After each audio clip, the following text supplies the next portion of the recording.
안녕하세요. 올해 초 파혼한 20대 후반 여자입니다. 제 파혼 이야기에 많은 사람들이 제가 철부지라서 다행이라고, 제가 조금만 더 똑똑했으면 아마 꼼짝없이 사기 결혼 당했을 거라고 이야기를 해주더라고요.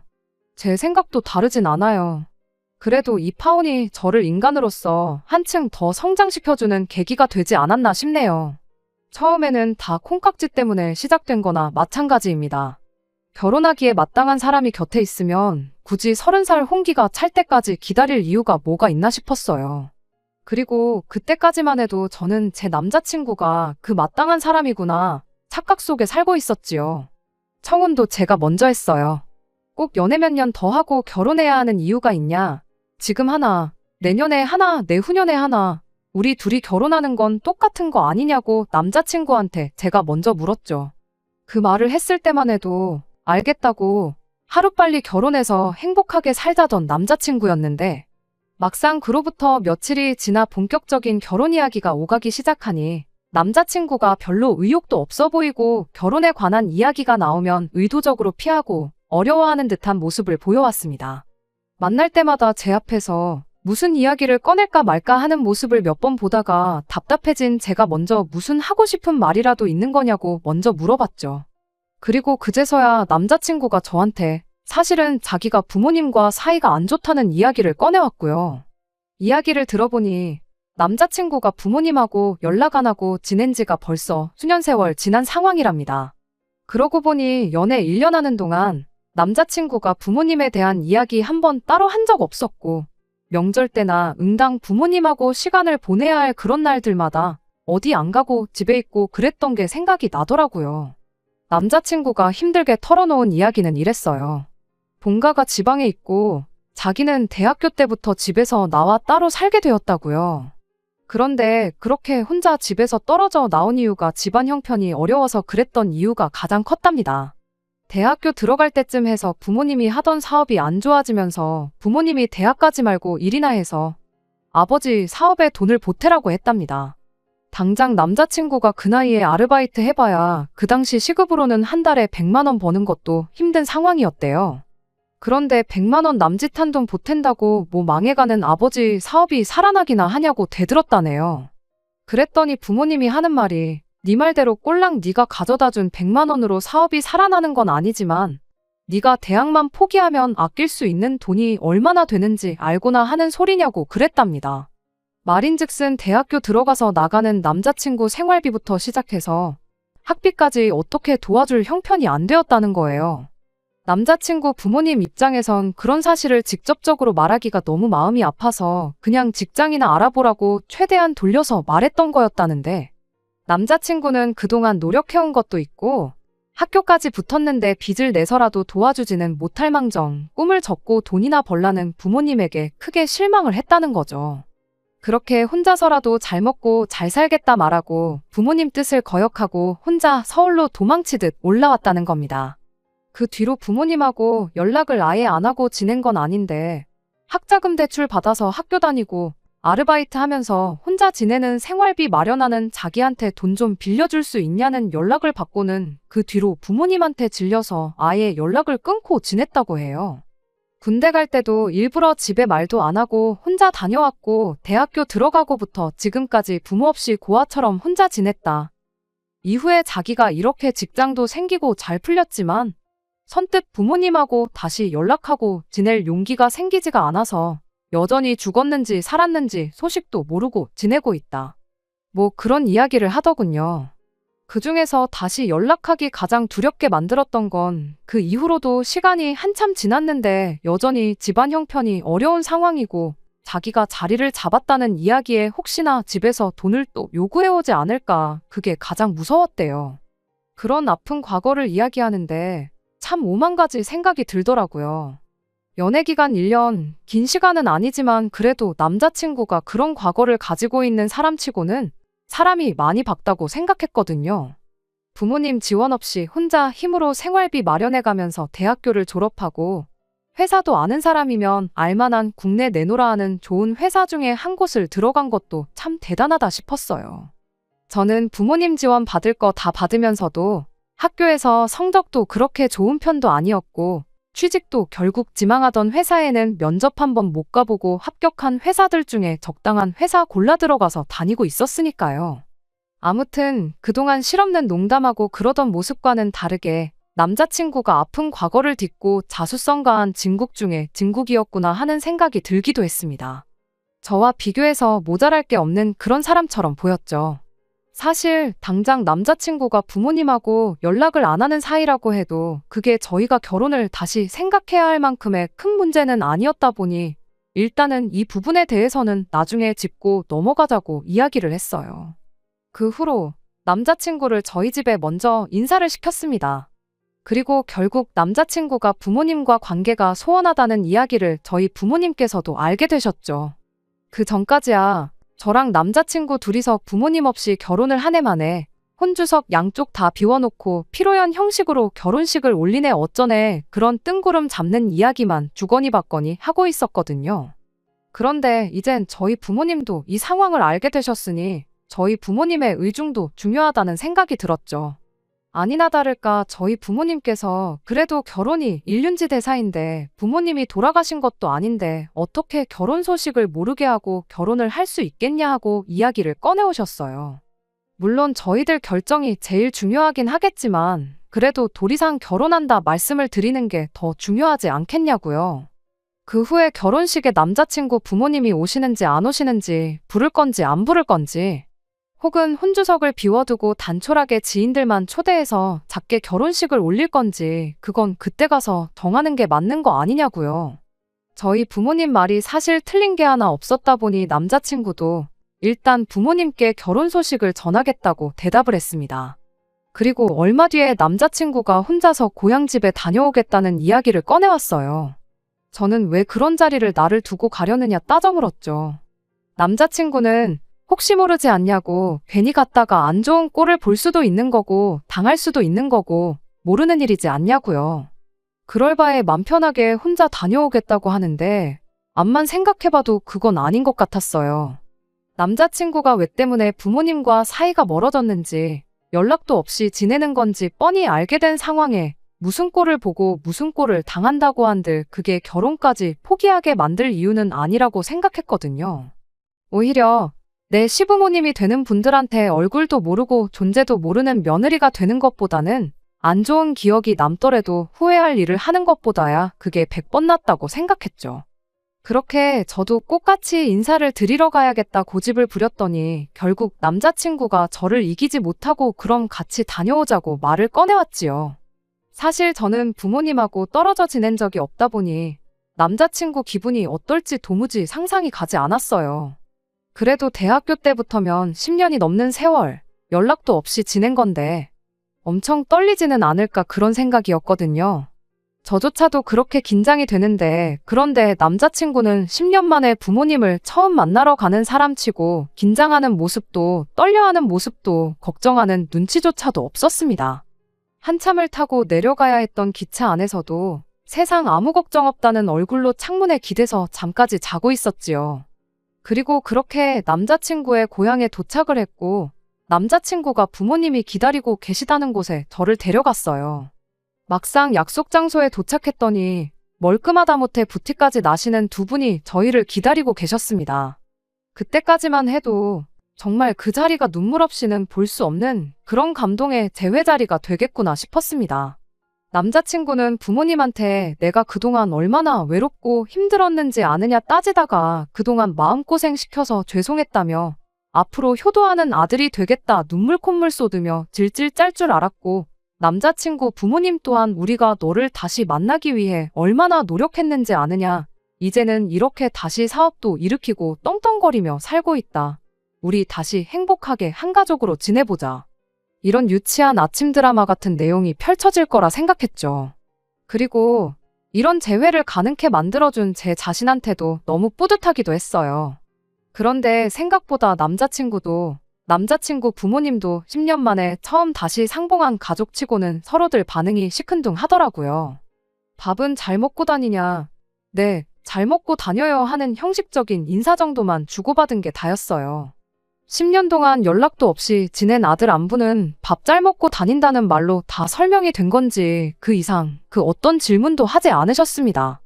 오히려 질문은 저한테 쏟아지기 시작했어요. 아들 결혼 상대가 궁금하시기야 했겠지만 그래도 감동의 재회를 하는데 그날 주인공은 제가 아니라 남자친구 그리고 남자친구 부모님이라고 생각했는데 이게 다 무슨 일인가 싶었습니다. 직장인이냐, 다니는 회사는 이름이 뭐냐부터 월급은 얼마나 받느냐 하는 이야기부터 시작해서 저희 부모님은 뭐 하시는지, 은퇴는 하셨는지, 노후 준비는 다 되셨는지 흔히들 말하는 호구조사가 시작되었죠. 오히려 그쯤 되니까 부모님과의 감동적인 재회를 제가 괜히 따라오겠다고 고집부려서 망쳐놓은 건 아닌가 그런 생각이 들었죠. 남자친구 눈치까지 보이기 시작했고요. 그래서 두 분께 너는 언제고 다시 내려오면 되니 저 말고 아드님하고 이야기 나누시는 게 더 좋지 않겠냐고 한마디 꺼냈어요.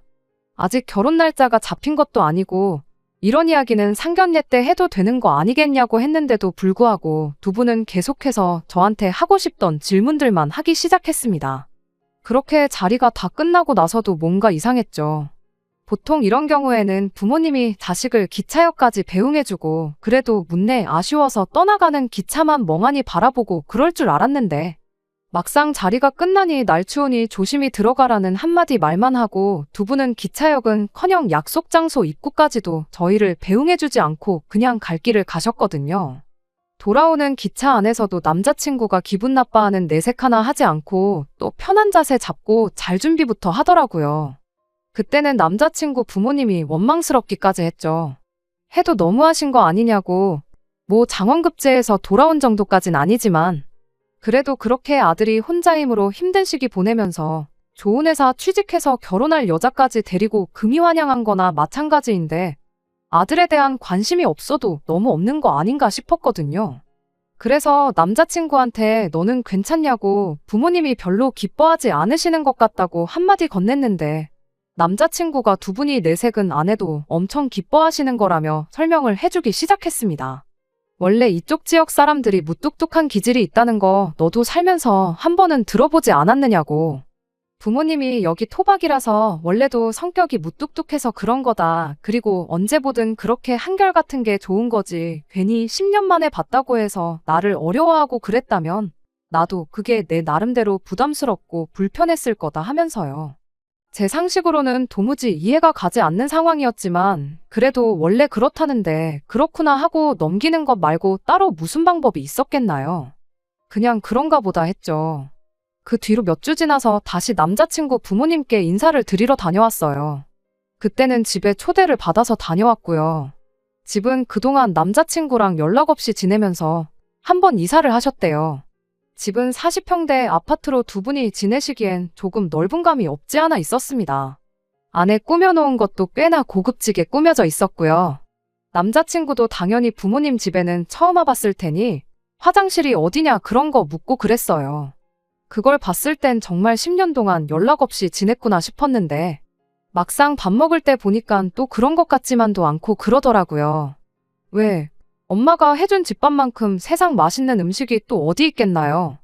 암만 사이가 안 좋아져서 연락 없이 지냈다고 한들 10년이면 엄마 손맛이 그리워도 한참을 그리웠을 시기잖아요. 제 남동생만 해도 군대 갔다가 첫 휴가 나왔을 때 엄마가 해준 음식 먹고 싶어서 고생했다고 그렇게 유난을 떨면서 두 그릇, 세 그릇씩 먹고 그랬었었는데 아무리 기질이 무뚝뚝한 지역 사람들이라고 한들 어머님 음식 솜씨가 나쁜 것도 아니고 오히려 제 입맛에도 엄청 맛있다 싶을 정도로 좋았었는데 깨작거리면서 먹는 둥 마는 둥 하는 남자친구를 보니까 또 그런 부분은 참 이해가 안 가기도 하고 여러모로 혼란스러운 하루였습니다. 그런 와중에도 저희 결혼 준비는 나름 착착 진행되고 있었어요. 두 분이 멀리 살고 계시고 사업을 하고 있는 관계로 시간을 따로 내기가 어렵다 하여 상견례 날짜를 조율하는 데 있어서 조금 문제가 있었어요. 상견례를 안 했다고 결혼 준비를 미룰 이유는 없겠다 싶어서 저희는 저희 나름대로 열심히 결혼 준비를 하고 있던 상황이었고요. 식장이라든지 스드메 같은 것들은 따지고 보면 목돈이 들어가는 일이긴 했지만 결혼해서 살게 될 신혼집 구하는 거에 비하면 보잘것없는 비용이었어요. 그간 직장 생활하면서 제가 모아놓은 돈이 5천이었고 저희 부모님이 3억을 도와주시기로 이미 이야기가 되어 있는 상황이었고요. 남자친구가 모아놓은 돈은 3천만 원으로 월급에 비해 그렇게 많은 편은 아니었습니다.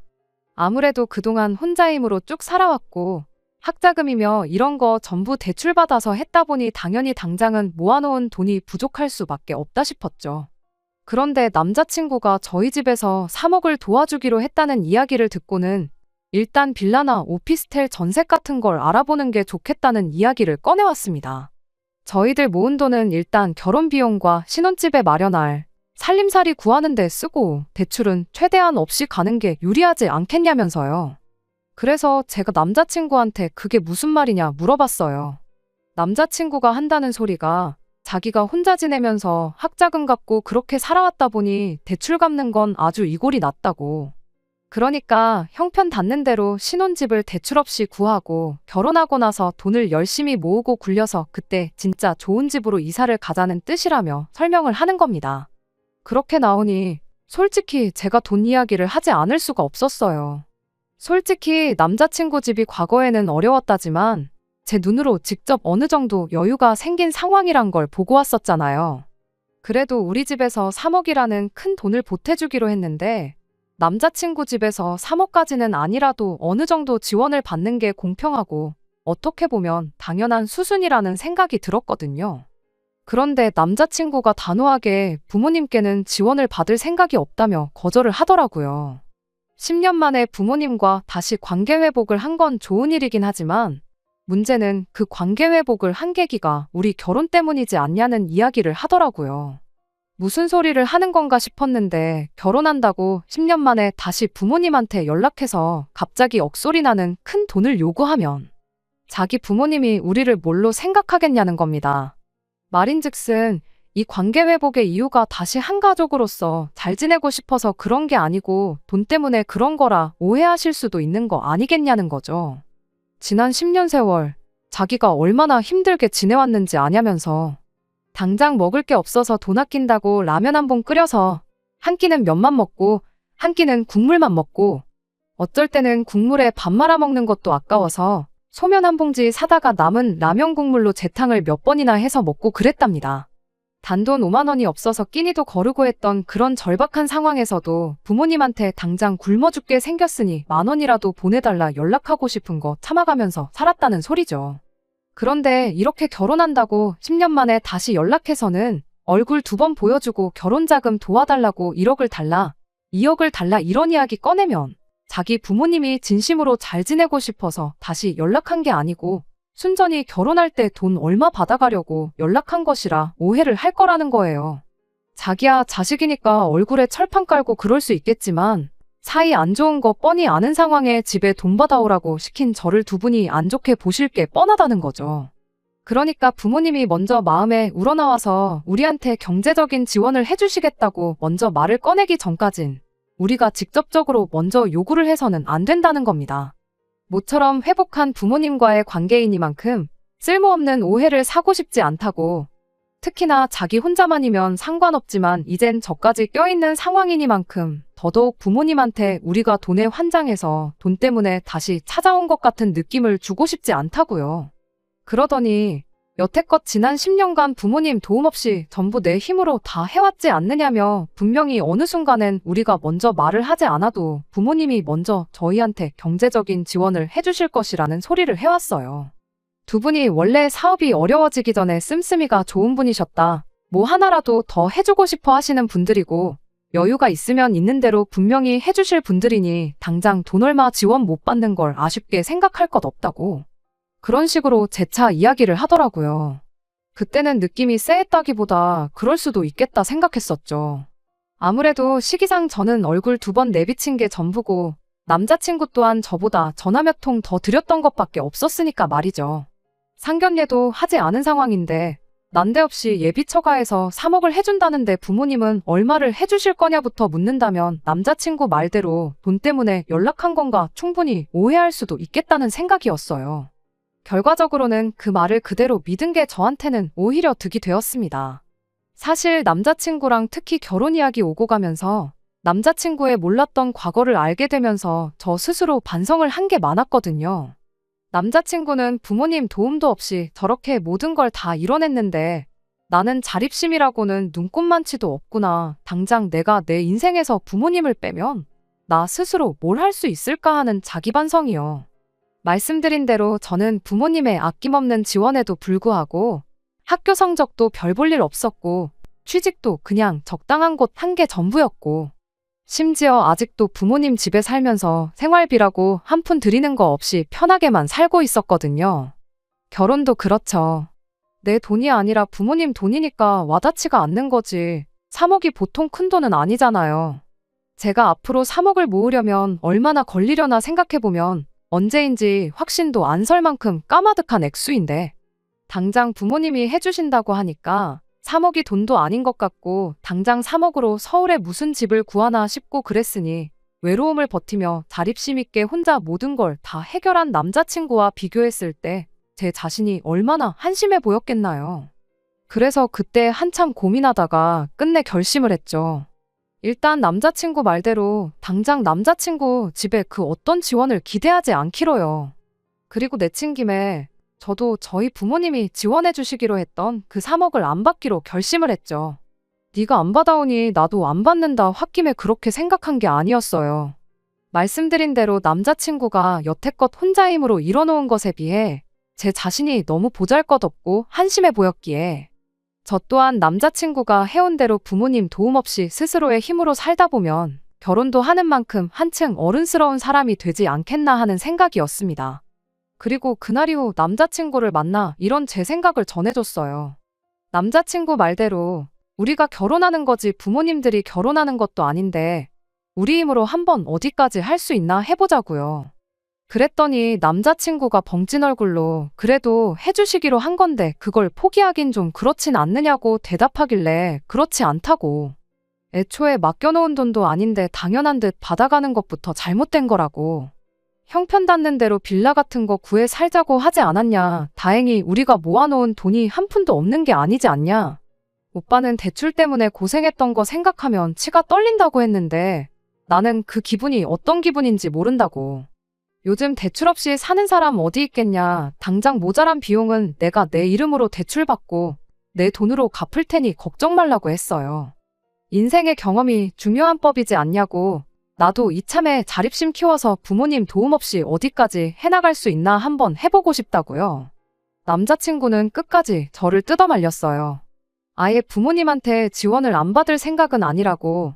타이밍상 지금 물어보기 조금 그래서 그런 거지. 결혼 생활하면서 차곡차곡 부모님하고 관계를 회복하면 그때 가서 얼마든 지원을 받아올 거라면서 저를 설득하기 시작했고요. 저는 그런 남자친구의 제안에 그건 그때 가서 생각하자고 했습니다. 그때가 왔을 때 애초에 우리가 성공해 있으면 그 돈은 아예 안 받아도 되는 돈 아니겠냐고요.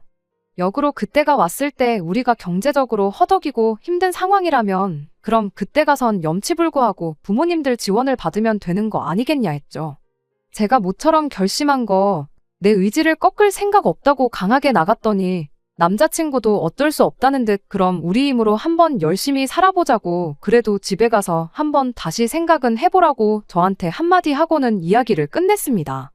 그리고 남자친구와 헤어지고 나서 집에 가서도 부모님께 결혼할 때 해주시기로 한 그 돈은 안 받겠다고 말씀드렸어요. 저희 부모님께서는 그 돈은 애초에 처음부터 저 해주려고 오래전부터 굴리던 돈이고 두 분 노후나 그런 거에 아무 상관 없으니 부담 갖지 말고 받아가라 하셨어요. 아니면 그냥 안 받은 셈 치고 그 돈을 가지고만 있으라고도 하셨죠. 주머니에 돈이 있고 없고 차이가 엄청 크다면서 어떻게든 그 돈을 저한테 주시려고 했는데 그럼 차라리 나중을 위해 계속 그 돈을 굴려달라고 부탁드렸어요. 나중에 더 큰 돈이 돼서 돌아올 수도 있는 거고 내가 굴리는 것보다야 부모님이 굴려주시는 게 더 안전하지 않겠냐고. 그러니 그 돈은 제가 벌써 받은 거라 치고 다시 부모님한테 맡겨놓은 셈 치겠다고 했죠. 처음에는 부모님이 돈을 지원해 주신다 하니 저랑 남자친구가 모아놓은 돈으로 호텔 결혼식이며 유럽으로 신혼여행이며 그런 허세 가득한 계획을 생각하고 있었어요.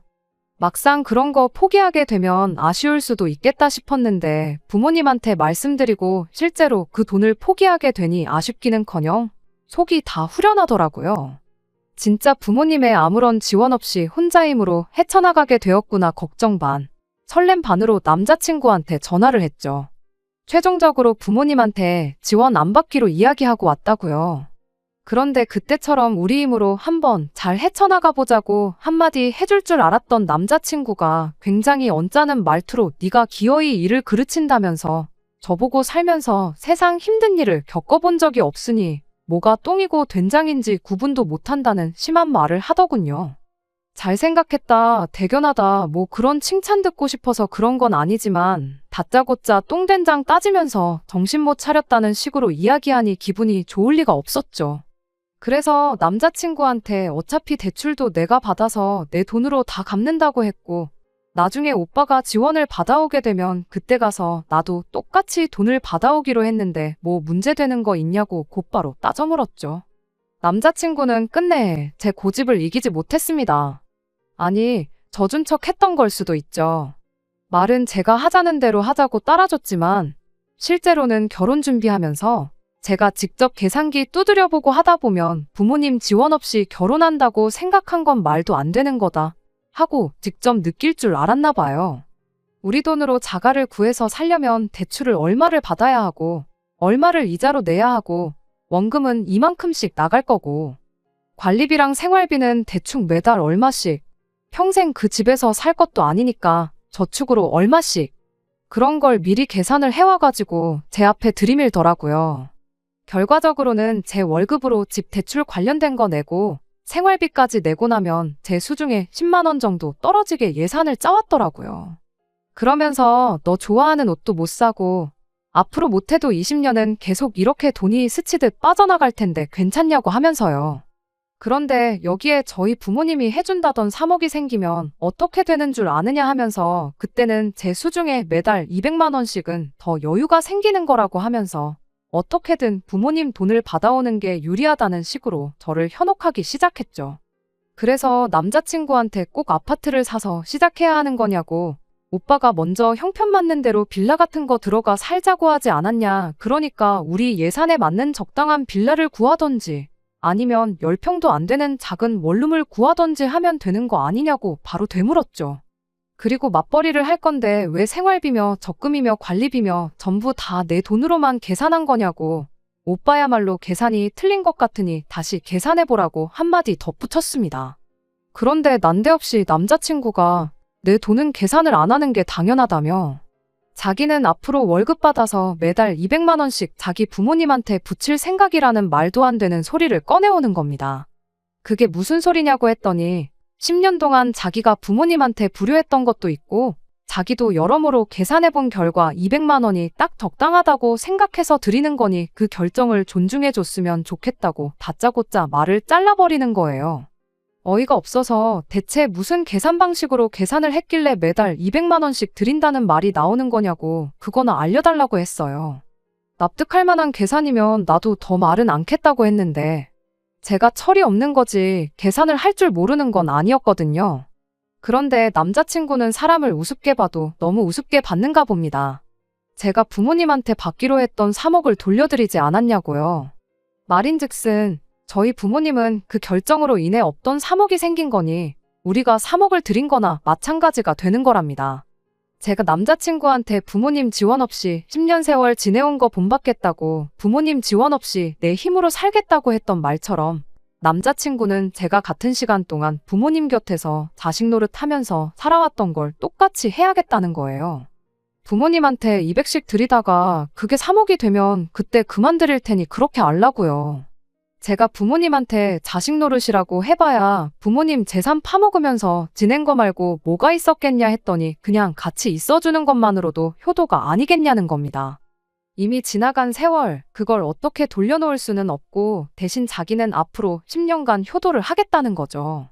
그리고 사는 거리가 떨어진 만큼 직접적인 효도는 할 수가 없으니 대신 그 효도를 돈으로 하겠다는 겁니다. 그건 또 무슨 말도 안 되는 계산 방법이냐고 물었더니 남자친구가 끝까지 물고 늘어지더군요.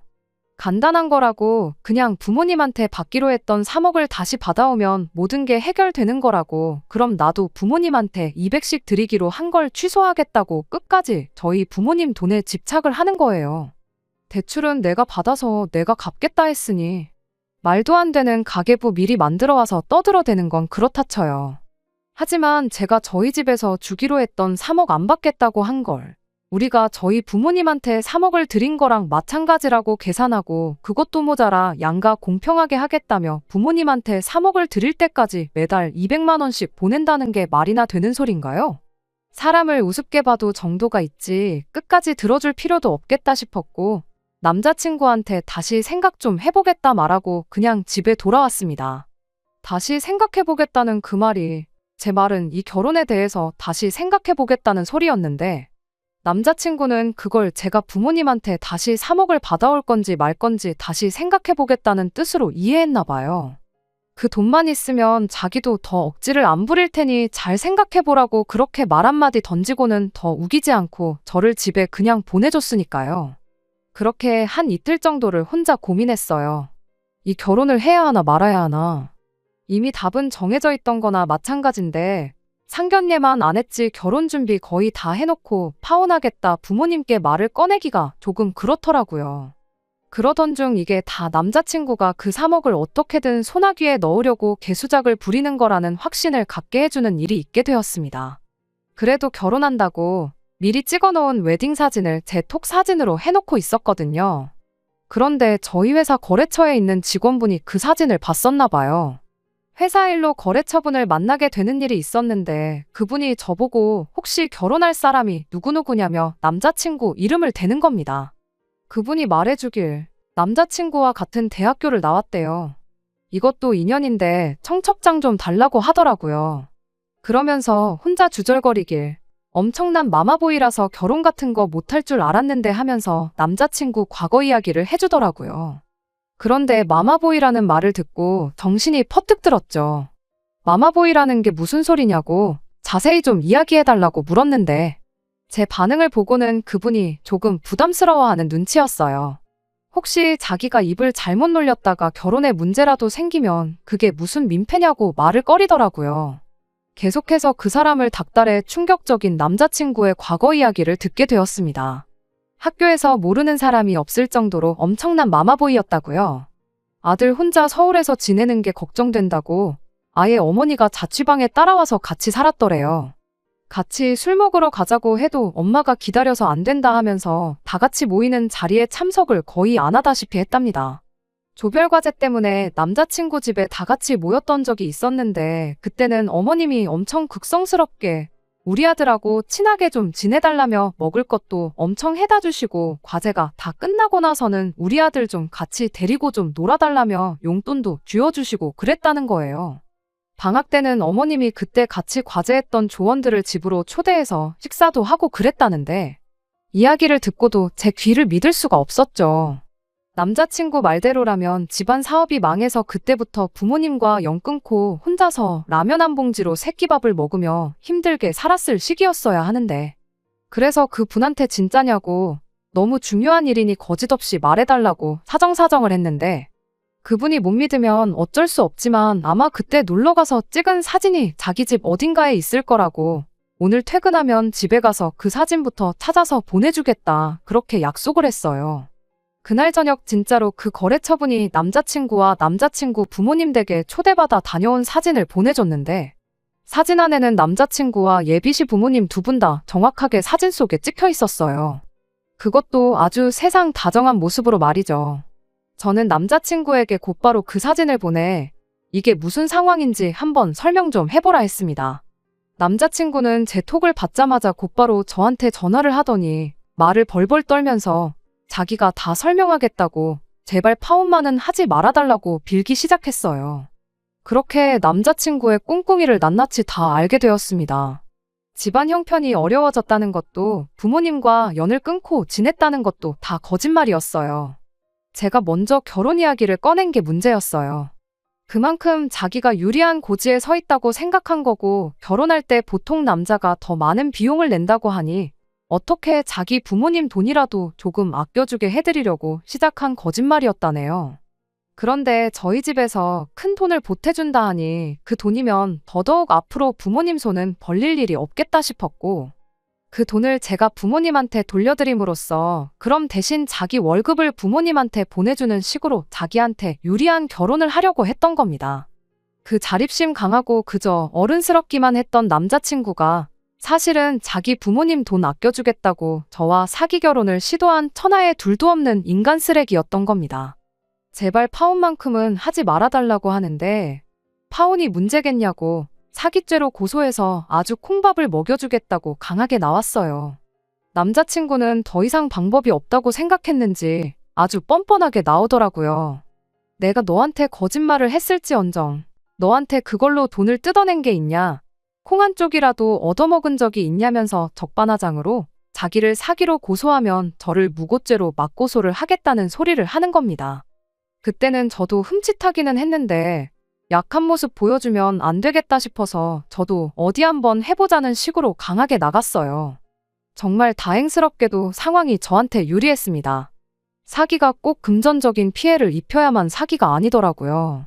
사기 미수라는 게 있는데 사기를 치려던 정황 증거만 있어도 고소가 가능한 상황이었던 거예요.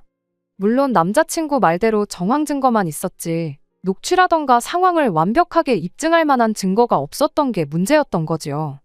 다행히 남자친구가 사기 미수로 처벌을 받을 수도 있다는 소리만 듣고 잔뜩 겁을 먹어서 지방에 계신 부모님까지 모셔와 제 앞에 싹싹 빌었고 저도 대충 쿨하게 그동안 만나온 정 때문에 봐준다고 한마디 던져주고 그렇게 저희 결혼은 없던 일이 되었습니다. 작정하고 속이려 드는 사람을 간파할 방법은 없겠지만 제가 너무 서둘렀고 사람 보는 눈도 없었어요. 다른 사람들 말 맞다나 오히려 제가 철이 없던 게 천만 다행이었던 것 같습니다. 조금이라도 이 속 챙기고 했으면 부모님 돈을 돌려드리겠다는 게 아니고 일단 그 돈으로 결혼부터 하고 몇 년 지나 남자친구 집에서 지원을 받아올 생각을 했을 수도 있으니까요. 이번 일을 겪으면서 저도 정신적으로 조금 성숙해진 것 같습니다. 다른 건 몰라도 이제 부모님께 걱정 덜 끼치고 제 앞가림 제가 스스로 해나가는 그런 사람이 되도록 노력하려고요. 끝까지 들어주셔서 감사합니다. 오늘의 사연은 여기까지입니다. 구독과 좋아요, 알람 설정 부탁드리고 더 좋은 사연으로 다시 찾아뵙겠습니다. 감사합니다.